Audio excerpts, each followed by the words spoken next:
Respawn Entertainment had done a fantastic job with Star Wars Jedi Fallen Order. This Star Wars adventure delivers on the promise of making you a master Jedi by combining popular platforming mechanics, Souls-like combat, and an enchanting narrative into one cohesive package. But for all its merits, Jedi Fallen Order has no shortage of both minor and major criticisms with regards to the gameplay, technical performance, and many other issues. With Star Wars Jedi Survivor quickly approaching its release date, we thought that it was the perfect opportunity to list down 10 of the biggest criticism the sequel needs to fix this time around. A more polished experience.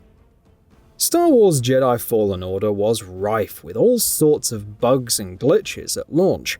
While a couple of minor bugs and glitches are to be expected from a AAA game these days, Jedi Fallen Order had bugs and glitches that could even break the game and leave players with no option than to restart the game from scratch. Furthermore, those playing on consoles also had to put up with subpar performance and frequent stuttering in certain areas. Sure, post-launch updates have made the game a lot more technically stable across all aspects, but it's something that Respawn should not take lightly once again. All in all, we really wish that Jedi Survivor comes out the gates as a markedly more polished experience than the original. Better difficulty curve. This is a problem that most Souls-likes exhibit to some degree, and Jedi Fallen Order also falls prey to the same issue. The difficulty curve for the combat challenges isn't one smooth line. Instead, it's punctuated with rough spikes that can catch you off guard and leave you frustrated before you get your bearings. Using difficulty spikes to spice up the player experience isn't a bad thing per se, but Jedi Fallen Order does it in such a way that it ends up feeling more superficial than natural. Furthermore, changing the difficulty doesn't completely eliminate this problem, which calls for Jedi Survivor to be much better in this regard, and feature a smooth and fair difficulty curve. Post-game content. By the time you roll the credits on Star Wars Jedi Fallen Order, Cal would have transformed into a Master Jedi with plenty of skills and stat upgrades. As such, it's only natural that you would want to use those skills and tackle even tougher foes to get more mileage out of that experience. While Jedi Fallen Order isn't completely devoid of such challenges, they certainly feel lacking in terms of the density and variety of content that's on offer. Apart from the bounty hunters and the 4 legendary beasts, most of the endgame content is just collectathons and filler stuff, which, as you can imagine, isn't all that fun to engage with. Jedi Survivor seems to be improving upon the combat of the original in significant ways, so it certainly calls for a better endgame component this time around that pushes players to the absolute limit.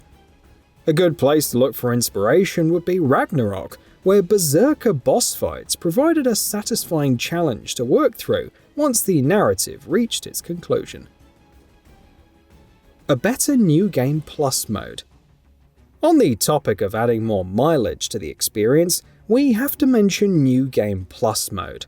While Jedi Fallen Order featured a new Journey Plus option, it was a lackluster implementation, because the only things that you could carry over to the second journey were cosmetics and limited character skills.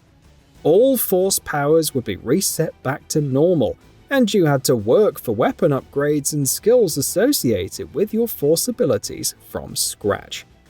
While we understand that allowing Cal to use all of his skills and abilities in the starting hours would break the game, the current implementation certainly leaves a lot to be desired. Hopefully, Jedi Survivor features a better New Game Plus option, where you're duly rewarded for the efforts that you put in, and the repeat journey challenges you in new and interesting ways. Better map design. Star Wars Jedi Fallen Order is also a platformer at its core, and much like most games of this ilk, it's chock full of hidden passages that lead to optional content and important collectibles. Between this and frequent backtracking, a good map viewing function is essential to enjoy a game.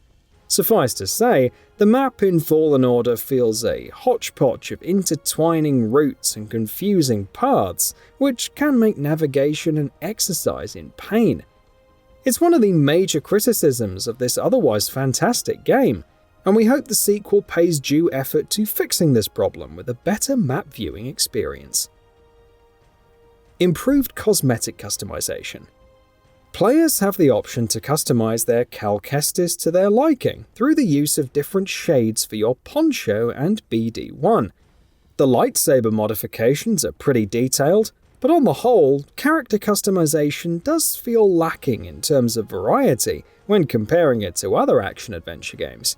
Hopefully, Survivor gives players a much more diverse pool of options when it comes to selecting outfits for Cal and customizing them to your needs.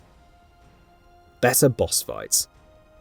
Boss fights are one of the most important aspects of an action-adventure game, and it should have been no different for Jedi Fallen Order. And while there is no shortage of memorable boss fights in this experience, they're sandwiched between forgettable fights that don't really test your fighting skills in new or interesting ways. We'd like to see a better roster of bosses with Jedi Survivor that stay with us long after the credits roll. Non-violent combat features. Those familiar with the Star Wars lore might know that a Jedi should ideally avoid combat altogether wherever possible, but Jedi Fallen Order doesn't seem to pay much heed to that philosophy. In addition to stormtroopers and robotic enemies, Cal also needs to kill wild animals on each planet in order to progress through the game, and there are no real non-violent options to go about these encounters. Survivor doesn't seem to be adding stealth options to the mix, but Respawn should put some effort into adding some pacifist options when it comes to dealing with the wildlife on the planet. While this particular point doesn't really impact gameplay in any tangible sense, it had certainly resulted in a much closer and more authentic representation of being a Jedi warrior. Better platforming. Respawn Entertainment did a good job of adding parkour to exploration in Jedi Fallen Order, but that needs to be taken to the next level in Survivor. As it stands, platforming challenges seem to serve a singular purpose of providing a breather between combat sequences. Platforming simply isn't engaging on its own, and that needs to change with Jedi Survivor. Respawn has already confirmed the addition of a grapple hook, and we're hoping to see more changes and alterations to this aspect of the experience to make it more engaging and fun. Puzzle design. Like most AAA games of this ilk, puzzles in Jedi Fallen Order exist just to break up the monotony of combat, and don't require any genuine problem-solving skills to overcome those obstacles. While it would be foolish to ask for puzzles with the same level of complexity as Portal, we do hope that Survivor's puzzles end up being engaging and brain-tickling on some level. So what are your thoughts on this? Go ahead and share them in the comments below. And if you like this video, please subscribe to the channel and enable all notifications by clicking the bell icon to get new video updates. We upload every day and would really appreciate your support. Thanks for watching.